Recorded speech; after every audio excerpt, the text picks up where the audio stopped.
Hey guys, super excited. Happy Friday, everybody that's watching this. Today's live, as you have seen some of the previous ones that we've done, we're walking through all the sessions that we're going to have during our Scale with Stability Summit in Searcy, Arkansas, coming super soon. I cannot believe this is like the time is getting shorter and shorter. We're getting super excited. If you have been following JC, he's like, buy your ticket today. So make sure that you do that.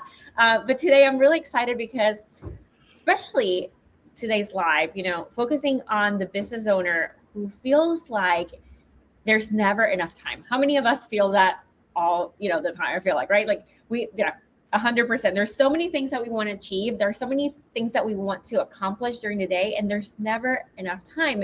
And sometimes, no matter how hard we work, we still feel like we're behind.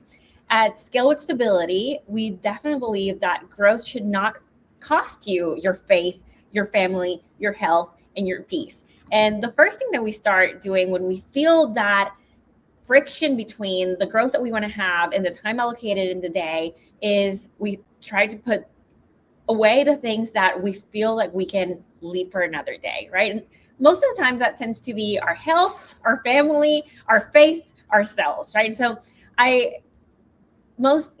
most business owners are not really bad at productivity. They're just exhausted in many ways from this constant scrolling, especially if you're in digital marketing. We're so overwhelmed with content.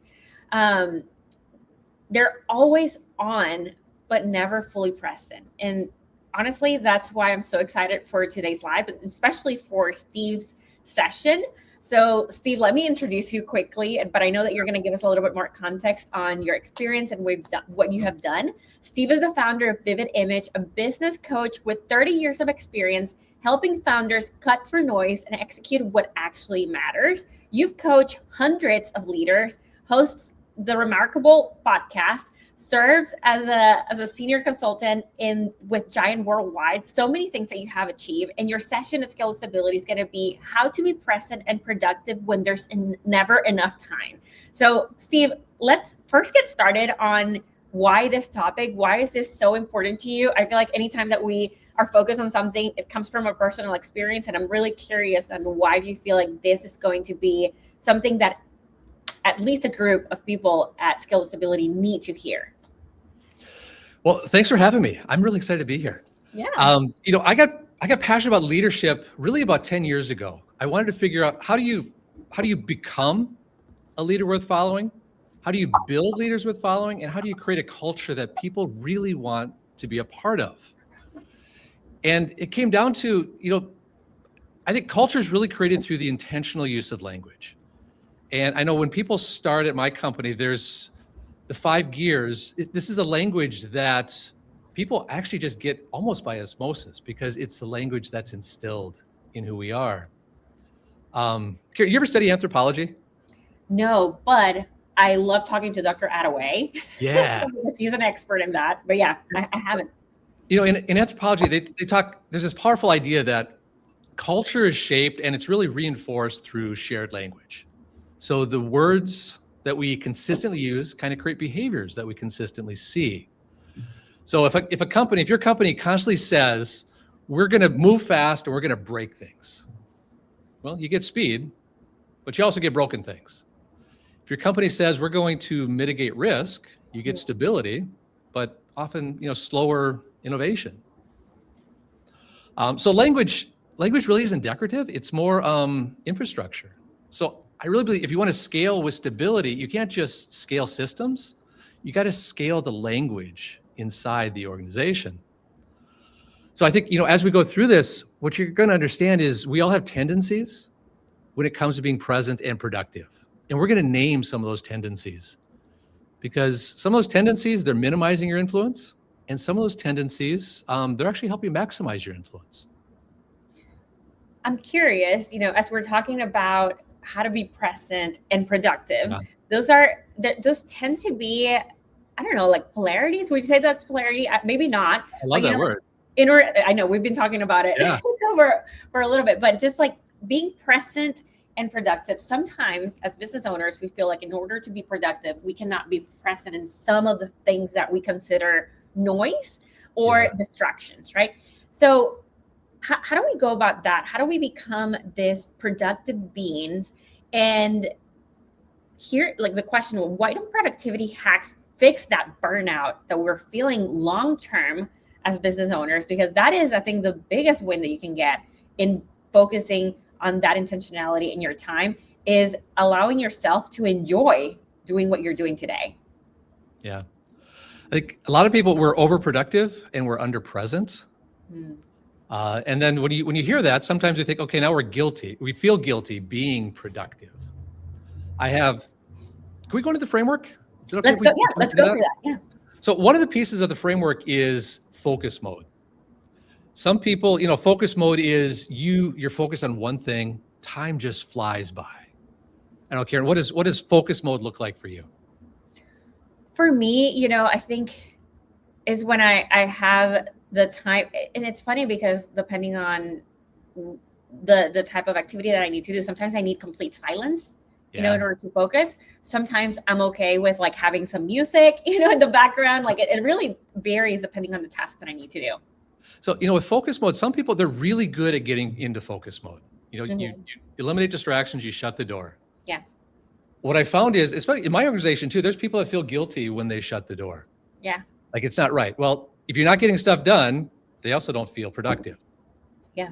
For me, if I get interrupted when I'm in fifth gear, it takes me 15 more minutes just to get back into that gear. Same.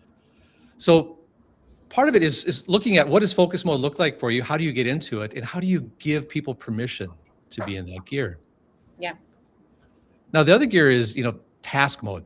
It's where you're doing lots of different things. You're checking emails, phone calls. You're probably, talking to people. There's a lot going on, which some people, they start their day in that gear, that fourth gear mode.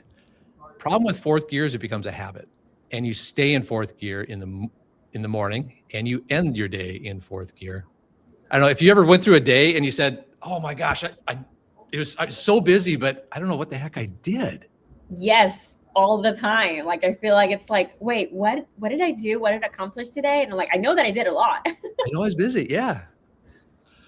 Next mode is social mode. It's getting together socially, maybe in groups. Problem people have with social mode is some people hate social mode, and some people just love it. They probably spend too much time in social mode. What I tell people with social mode is where influence happens. It's where people get to know, like, and trust you. So if you're avoiding social mode, like those chamber events, those church events, you're minimizing your influence. And then second gear it's in-depth conversation. It's one-on-one. It's, Karen, how are you really doing? And there's a negative side to second mode too. If you don't want to go into kind of that second gear mode, if I force you into it, it's really uncomfortable and I minimize my influence. Yeah. I had a lady that I was coaching with. She was recently married, and they're both professionals. And she said, "You know what? At the end of a long, busy week, what I really want, this second gear time. I just want to spend time one-on-one with my husband, just talking, just understanding what's going on in life and talking about the future." She said what he wants is he wants to go to the gym and work out. And then when he gets done working out, he wants to go out to the shed and, do some woodworking.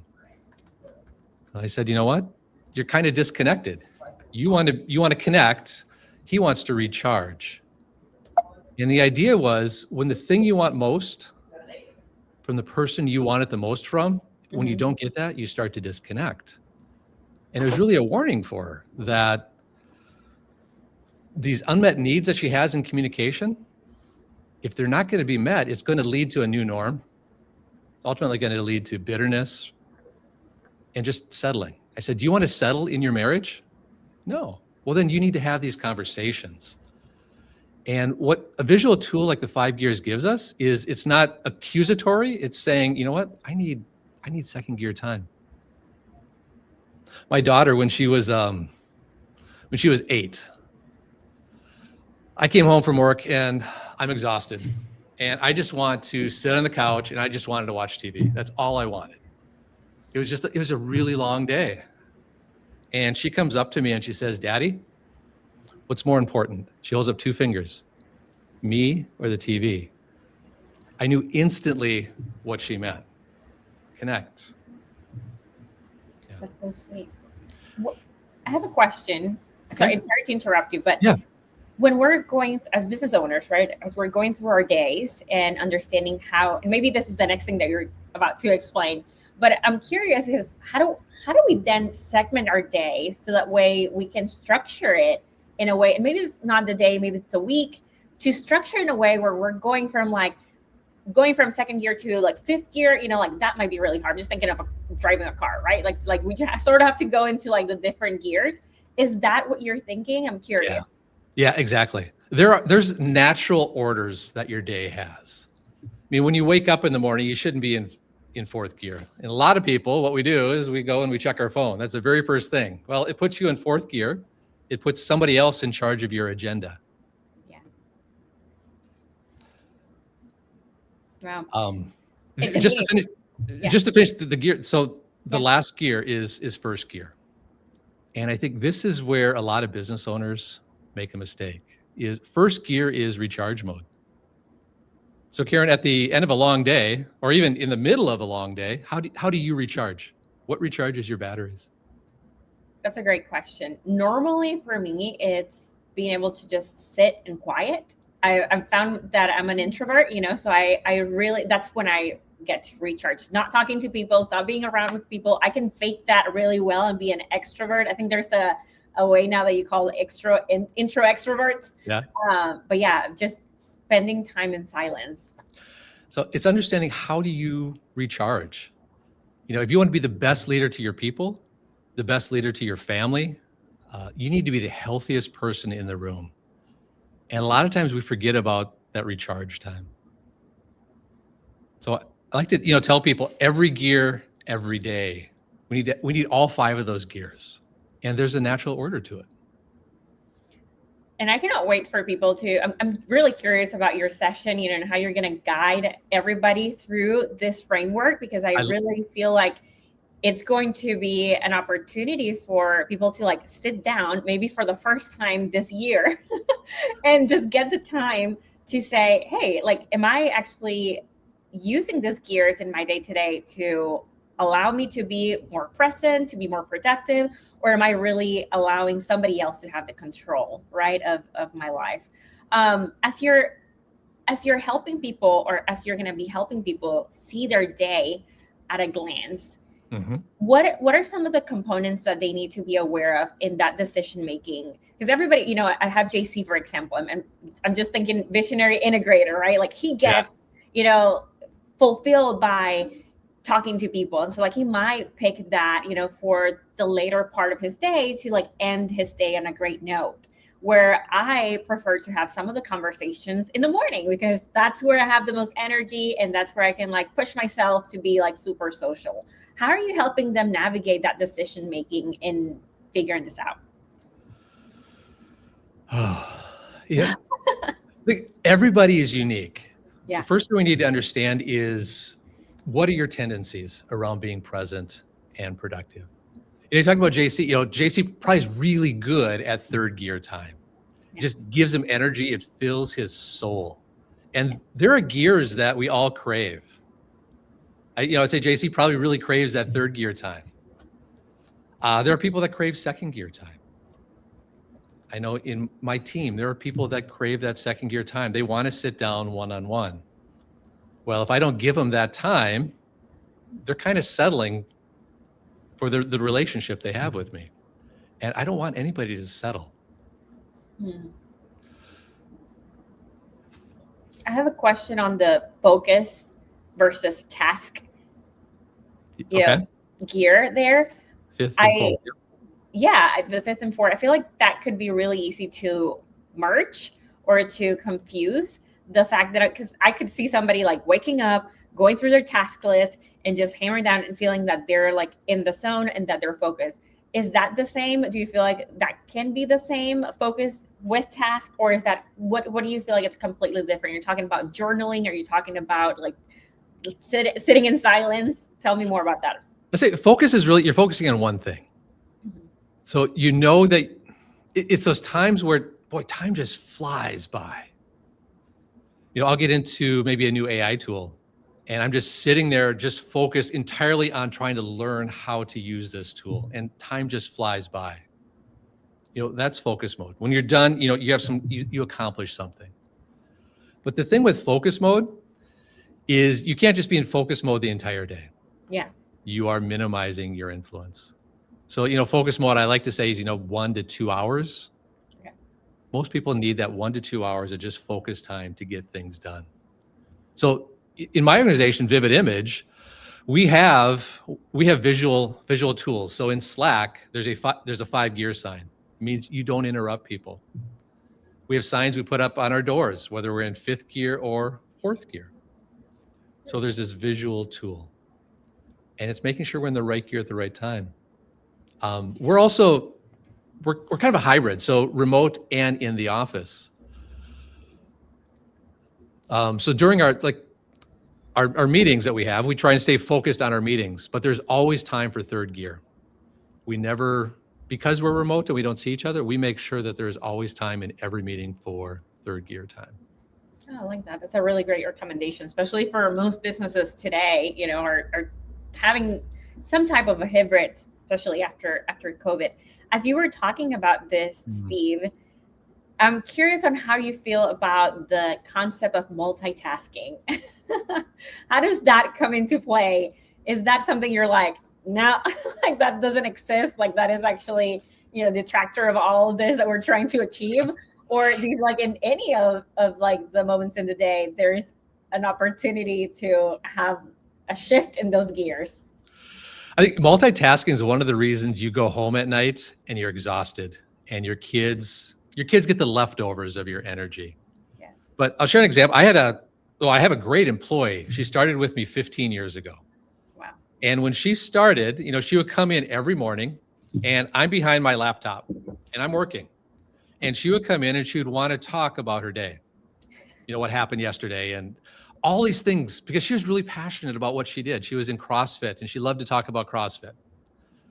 Now I had a choice. I could either leave my computer up when she came in and be kind of multitasking, talking to her, working on my computer, but am I really connected with her? Mm. No. So I had the choice. I could close my laptop and then I could connect with her, because that's really what she wanted. There are also days when I said, you know what, I'm kind of focused right now. I need to get this done. If it's okay, I'm in 4th gear, but I need to get into this. We're going to be bouncing back and forth. And she goes, yeah, that's all right. Those conversations usually didn't last long, but the idea was I needed to be in the gear that she needed to be in, or I needed to tell her that, you know what, I don't have time to talk right now. I'm in 5th gear or I'm in 4th gear. So I love that you're using this common language. Yes. And you mentioned in the beginning, because it is so key for you to be able to not feel guilty. I think like that's the biggest thing that you were mentioning, with entrepreneurs, like the fact that you're going through all of these gears, and sometimes you're going to spend a lot more time in one specific gear than the others, depending on the season that you're in, but allowing people to understand why, like you might need a quick meeting because you need to really focus on this like 5th gear, right now, and you need more time there, and you were not able to accomplish that. I'm excited to get people. I know that anytime that we have implemented frameworks of communication in our business, especially, we have talked about like CEO and COO dynamics, and how like having a framework of communication has helped so much in our business. Like implementing something like this, if there's a business owner right now that it's feeling like, oh man, I would love to do that, but I'm constantly called, like this is the answer. First and foremost, having that common language, so that way people can understand what you're trying to achieve, and you can help them even achieve things as they're like focusing on that. As you're thinking about the session that you're going to lead during Scale with Stability, I'm curious to hear, you're going to be going through this session. And again, how to be present and productive when there's never enough time. What a great topic. what do you feel, or what would you like for people to walk away with from your session? Well, I think first you're going to understand what are your tendencies around being present and productive with people? Because I think, it starts with self-awareness. It starts with you. But what I hope you get is you gain a framework for managing focus, for managing relationships, and start building a shared language that reduces some of the friction and increases your influence. What I love about this is it creates an objective language. If the person that came into my office, I could say, I'm just too busy right now, or, don't interrupt me, and push her away. Now I could just, say, you know what? Fifth gear. I love it, without being like, yeah. Children at the dinner table, when my kids were growing up, they would want to bring their cell phones to the table. Yeah. Well, you know what? Third gear or second gear. I love it. And so it was effective language. Yeah. So you're using it at home. Yes. It's something you take everywhere. Yeah. I love that. I'm excited. I think it's definitely going to be something that if you are, again, a business owner that is struggling to put this structure, I think, in your life, and that's something that you desire, the only way that we can really scale and grow our businesses is by implementing systems. I truly believe that systems around anything that we do is so important, so that when you're not trying to come up every day with something in a new way and methodology to accomplish your goals. But if you have the right systems in place, whether it's frameworks of communication, systems in your business, processes, whatever that may be, I feel like that's one of the biggest wins. As we're going into Scale with Stability very soon in April, and so just a reminder for everybody, April 22nd to the 24th. If there's somebody that is still like, I would love to go, but I'm waiting last minute. I'm one of those people, that I just I want to see, get closer to the event to buy their ticket. What would be your recommendation? Why should they come? Yeah, maybe give me a little. You have been through, some of various events that we've had. Give them your thoughts on why they should be here. I think the speakers are amazing. The Scale with Stability events I've attended, I think they get better every single year. So first, the speakers are amazing, but the networking, the people that you're going to meet, you're in the room with the right people. This is a must go to event for me every single year. And this time we get to have you share. So yes, I get to share. I'm so excited to be there this year. I cannot wait. I think this is going to be one of the sessions that every business owner honestly needs to go through at least once in their life, or once in every few years, because this is honestly a reminder. We have been doing business for how long? And this is still something that I feel like I personally need to continue to work on, because it is intentionality. It's so easy to get distracted, right? In the day-to-day. Yes. Absolutely. We have so many distractions. So yeah, it's being intentional with being present and productive. I love it. Thank you so much, Steve. I appreciate you so much. And I cannot wait for people to get to know you, get to be there with you, learning from you, with you, because I feel like this is definitely a collaboration. And I love the way that you guide conversations. You make it so interactive. So guys, if you're thinking about, how do I set up myself for success this 2026, make sure that it's going to be hard, because we have so many sessions, that are so amazing. Like you're mentioning, so many speakers. I am having a very difficult time picking what I'm going to where I'm going to go, because we have so limited time.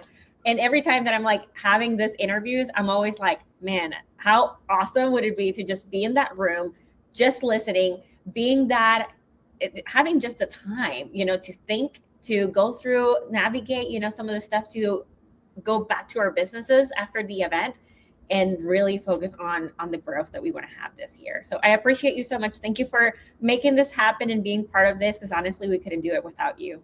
I'm excited to be there. Okay. Thank you, guys. And make sure that you get your ticket if you have it. Honestly, I don't know what's happening. So thank you so much, and cannot wait to see